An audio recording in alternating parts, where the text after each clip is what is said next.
الحمدللہ نحمدہ ونصلی علی رسولہ الکریم رب اشرح لی صدری ویسر لی امری واحلل عقدۃ من لسانی یفقہوا قولی۔ اس سے پچھلی آیتوں میں اللہ تعالیٰ اور اس کے رسول کی اطاعت کا ذکر تھا، تو ان آیات سے فرما برداروں کو دین کو زندہ کرنے اور اعلاء کلمت اللہ کے لیے جہاد کا حکم دیا گیا ہے۔ اعوذ باللہ من الشیطان الرجیم، بسم اللہ الرحمن الرحیم۔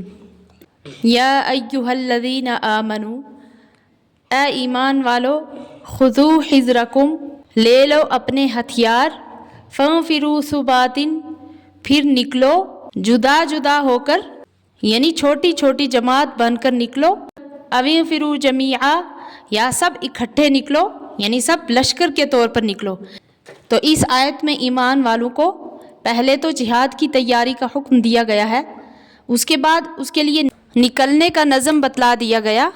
جس کے لیے 2 جملے ذکر کیے گئے، یعنی فانفروا ثبات او انفروا جمیعا۔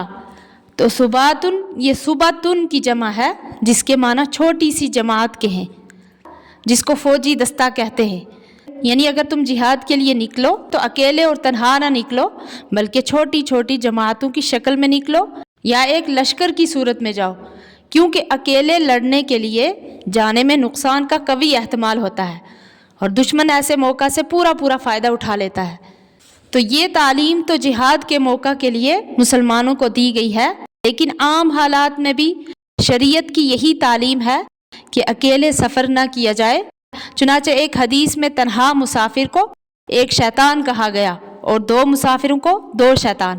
اور 3 کو ایک جماعت فرمایا گیا۔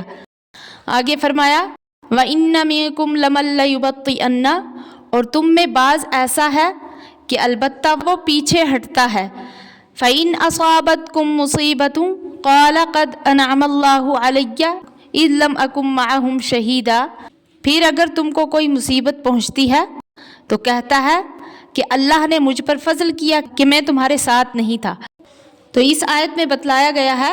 کہ تم میں سے بعض ایسا ہوتا ہے جو پیچھے ہٹتا ہے جہاد سے، یعنی جہاد میں شریک نہیں ہوتا،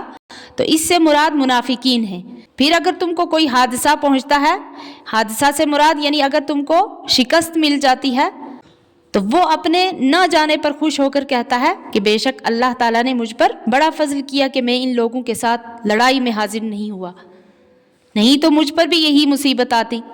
وَلَئِنْ أَصَابَكُمْ فَضْلٌ مِّنَ اللَّهِ، اور اگر تم کو پہنچے اللہ کی طرف سے فضل،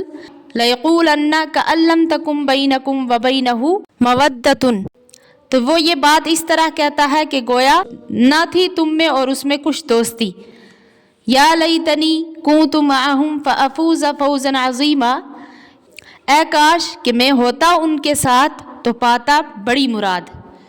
تو اس آیت کا مطلب یہ ہے کہ اگر تم پر اللہ تعالیٰ کا فضل ہو جاتا ہے،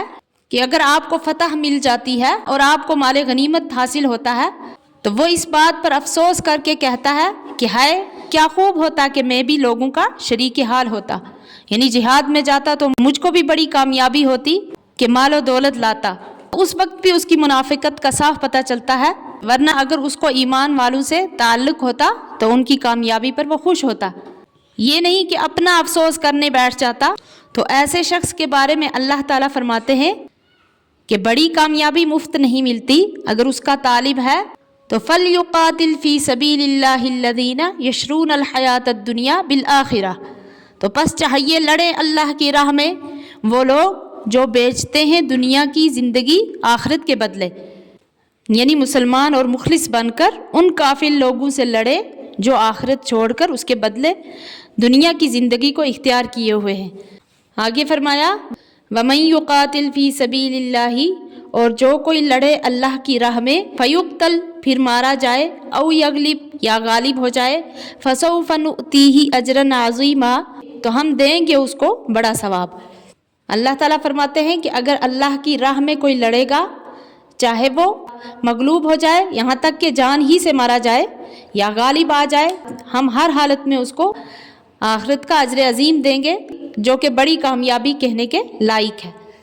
اللہ تعالیٰ صحیح سمجھنے کی توفیق عطا فرمائے، آمین۔